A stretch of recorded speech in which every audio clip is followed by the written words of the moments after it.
What's up everyone? It's another day working on the Cayman, and if you guys have never seen any of these build series videos, go ahead, click on this right hand corner. I'll bring you to the rest of the playlist. First, Karma Cayman in Northern America. Catch up on it. It's been awesome. And before we start today's video, I want to say a huge thank you to everybody who has been supporting the channel recently. If you're a first time viewer, if you're a long time subscriber, I appreciate everybody who's watching this video, helping me achieve my goal of 100,000 subscribers. I just appreciate all of you guys helping me grow out here.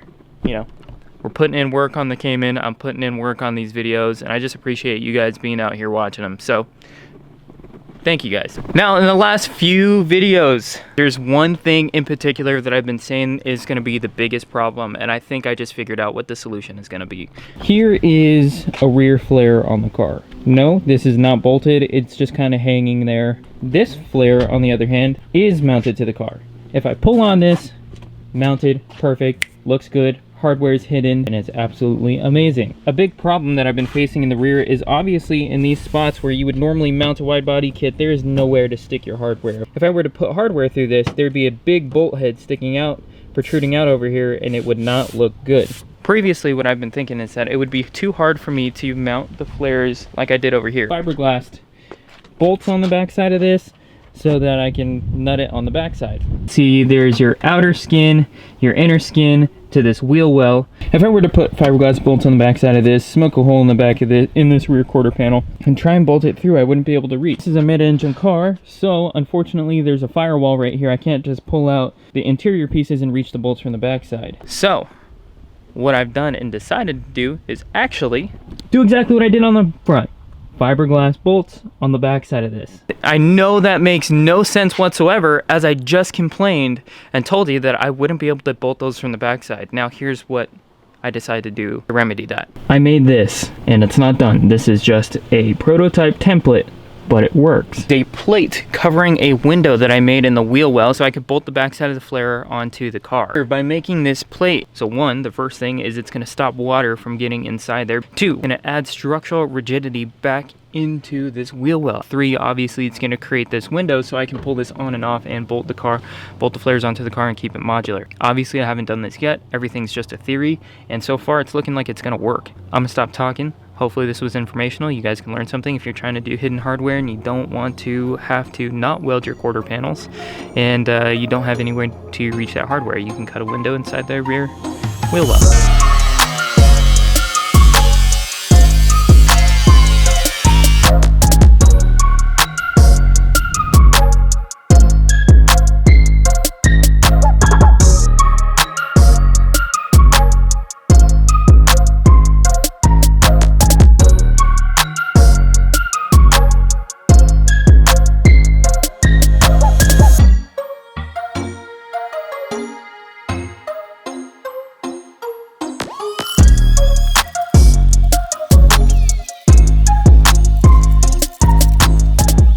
I'm super excited to tell you that this was a huge success. Look at this thing.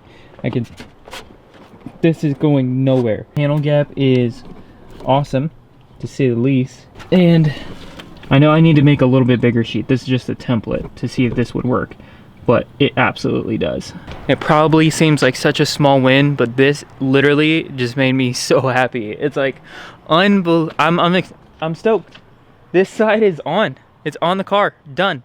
Can drive around, not have to worry about anything falling off. This kit is on. We gotta pull this side off and do it. Comment down below, tell me what you guys think, and comment down some other suggestions or ways you thought I should have done.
That was a huge success. I don't even know where I left you guys off. I think it was at night when I was trying to put the rear flare on it. It's been like 3 weeks since we last spoke about putting this rear flare on. I've been at WakeFest. I've been at Clean Culture. I was in that movie. There was a lot of stuff that went on in between this time that we're actually finishing this video. But this worked out so well. Fiberglassing the bolts onto the backside of these fenders, cutting out that little window and bolting it on. Just look at this. These flares are 100% on the car now. Everything is bolted to the car. Front bumper, flares, side skirt, rear flares, whole kit. Take a little closer look at body gaps and panel gaps are perfect. Gapping, amazing.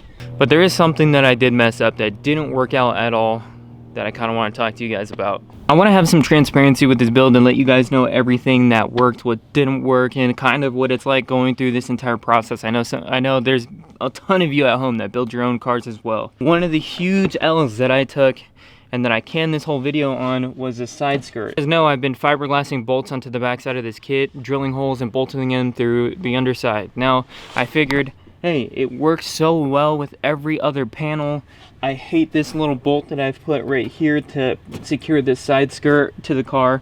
Let's fiberglass bolts on the backside, cut a window on the bottom, and bolt them from underneath. It's gonna work out so well, it's gonna look seamless, and this body gap right here will be gone. I fiberglassed the bolts on the backside, drilled out the holes, made the windows on the bottom to bolt them through, and when I put the side skirt back on, unfortunately the bolt head created a gap in between the side skirt and the actual quarter panel of the car. On the fenders, apparently where I put the bolts, I guess luckily on every single panel, I put them in a position where they didn't come in contact with the actual fender itself. And there was enough of a gap to the point where I could bolt it down and not have any gaps anywhere. Side skirt just did not work and will not work like that. I've looked at it a bunch of times. There's just no space for it. That was a lesson learned the hard way and it absolutely sucked. I beat myself up over it. I canned an entire video from it. I wanted to kind of give a piece of advice out there for anybody else who's watching and maybe in a situation like this where you're working on your car and something doesn't work out, or just in life in general. Be kind to yourself.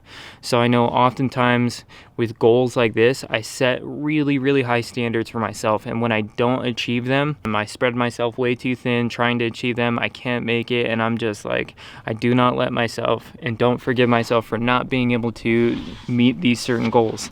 And it's exhausting and it's like taxing and it's honestly it's kind of like detrimental to your mental health and impacts you in a negative way. So I want to take this time to let you guys know, you know, failures do happen. I make them, you make them, we're people, it happens, and we grow from them. But it's how you deal with that failure and grow from that that really makes the biggest impact. So, you know, for those of you out there, be kind to yourself, because we all struggle. I want to leave you guys off with that message. Thank you guys so much for watching this video. I appreciate each and every one of you who are watching. Everybody who subscribes helps me reach my goal of 100,000 subscribers. I can't thank you guys enough. So with that being said, I'll catch you guys next Tuesday.